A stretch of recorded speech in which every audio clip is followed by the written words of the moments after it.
kind of go over the budget in general.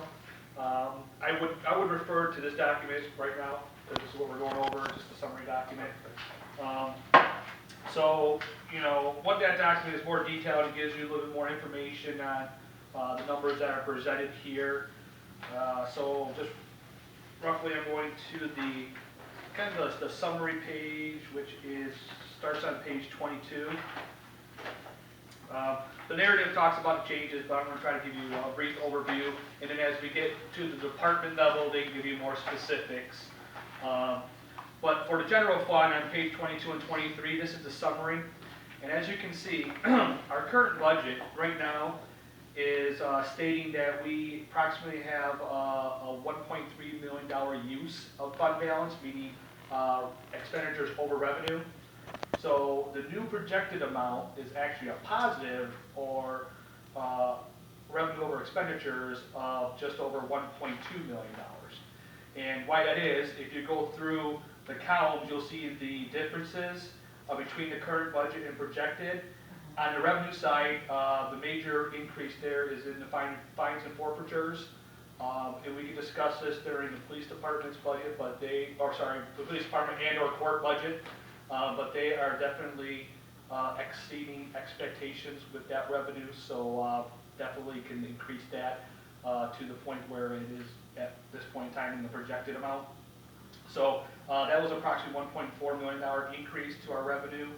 And then we have state share revenue per the state projections. That went up a little bit based on their new projection. If you're not familiar with it, in February they have a revenue estimating conference, the state level, and then they kind of adjust their numbers to reflect those anticipated amounts. So that's about a $222,000 increase in state sharing revenue. And we have other revenue of approximately $295,000, and I can't remember what that was offhand, but I'm going to turn to that page. And that is represented by insurance refunds, more than anticipated, and that can be discussed with HR, risk management, because it's just some insurance refund checks that we received back from Blue Cross Blue Shield. So that gets booked to that account, and it was a little more than what we anticipated originally, so that's good news. So those are kind of like the major increases in revenue. You will note that there's a little bit of a deduction in our tax-related revenue, and what that represents really is the, you're going to see this in all the funds that have tax revenue, is the reduction in the estimated amount for the property tax reimbursement from the state. The TIFA can now capture the personal property tax reimbursement, and since probably between 80 and 90% of the personal property tax exemptions are in the TIFA district, they took a majority of that revenue. So their revenue went up, the general fund, the police fire, all the other taxing entities that the city has, their funds went down a little bit because of that. So, and the reason why you do that is because of the pecking order with that reimbursement. Right. It goes schools, tax increment financing authorities, and then kind of what's left over it gets split to all the cities. So if you don't claim it from the TIFA point of view, then you may not get the full reimbursement. So that's why you want to claim as much as you can in those areas. So, offset with. Yeah, I mean, it kind of offsets, but if you want to know why that was a reduction, that was the main reason for that reduction.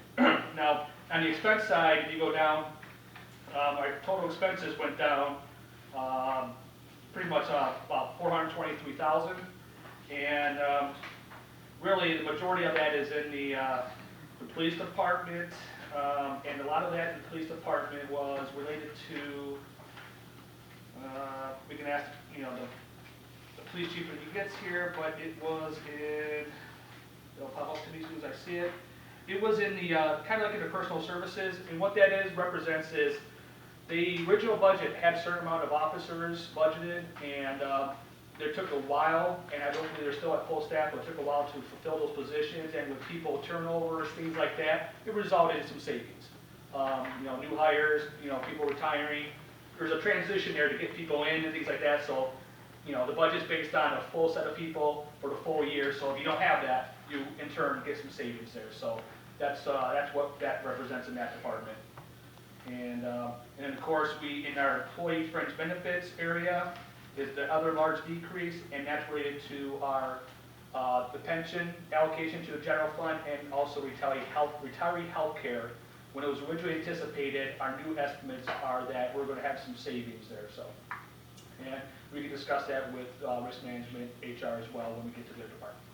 So that's the nutshell, the summary for the 18-19 projected budget. And then for the 19-20 proposed budget, if you look at the bottom line on page 23, is we're projected use of fund balance of just over $1 million. But keep in mind, I made a note on it, that in that number is approximately $1.8 million in capital outlay, which is one-time expenditures for vehicles, equipment, things of that nature, non-operating expenses. So if you take that into account, we're actually, we have a positive operating budget. But since we have fund balance now and things like that, the mayor, like I said, he suggested that we keep some of those crucial items in there that we need to, instead of taking them out and adding back later, we should budget for them because it's a proper use of our fund balance. So. Mr. Chairman, if I may just elaborate a little bit on that. Typically what we've done in previous budgets, because we haven't had a lot of working capital, we've pulled all them out, and then what we would do is, as the items come back, we would do the budget amendment. What that oftentimes would lead to is department heads saying, well, it was in my budget, but it was removed. So this year, what we decided to do was leave the items, most of the items, probably 90% of the requested items, and we'll go through them departmentally. We left them in place, but they are one-time capital purchases. So we would be doing the same thing anyhow, coming back to you with the budget amendment. We'll still come back to you for the request for approval, but the budget will be in place if it goes through as approved. And then the last thing, we'll go more detail with the department budget, but the last thing is, if you look at the changes between the budget this year and next year, there's not large changes at all. And if there is a large increase percentage-wise, it's probably due to capital outlay items. So like I said, there really isn't too much movement on the budget as well. And then we'll go over the assumptions with the departments and things like that. So anything else to add, Mayor, on the summary of the budget? No, okay. And then we'll get to the other departments as well. I'm just going to concentrate on general fund now, but when we'll get to Act 179 when DPW's in here. We'll get to the roles when DPW's in here, but I just want to concentrate on general fund for this brief summary. The other side I'd like to go to is the colorful graph pages, if you'd like.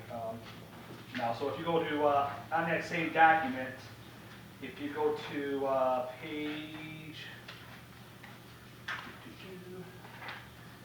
Page 14 actually lists out those capital outlay items I talked about, the $1.8 million, kind of give you a brief description of what department they're in and, kind of like what they're asking for, a little summary of what they're asking for. So if you have more questions, you can ask the department, but it kind of gives you a brief kind of analysis of the capital items estimated in the 19-20 projected. Page 15. Page 15 is a familiar graph that we have every year in the budget. But it just shows the difference between assessed value and taxable value for the city. And what this points out, and what I want to allude to, is the dotted or perforated line is our SEV, our state utilized value. As you can see, that's going up. That's all great signs. But if you look at the other line, the red line, that's our taxable value, which is what our revenue is based on. It's going up, but it's definitely not going up at the same rate as the SEV. And the reason for that is because of the Proposal A and Headley amendments that were caps what we can do with taxable value. So the thing to keep in mind is that even though that our value of our homes are going up, with Proposal A and Headley, our only tax bill is going to go up so much. So I believe they said 2022 to where we get to where we're at 2009 total. Back to level from 2009, I think numbers. It may be, and that 22 would be 23 fiscal year, so I think that might be the projection that everybody keeps saying. Right. And hopefully, this year, tax bill did go up, I think, 2% something, which is better than we've had in the last, 10 years, 8 years. So that's good. So it's a good sign. We just got to keep it going.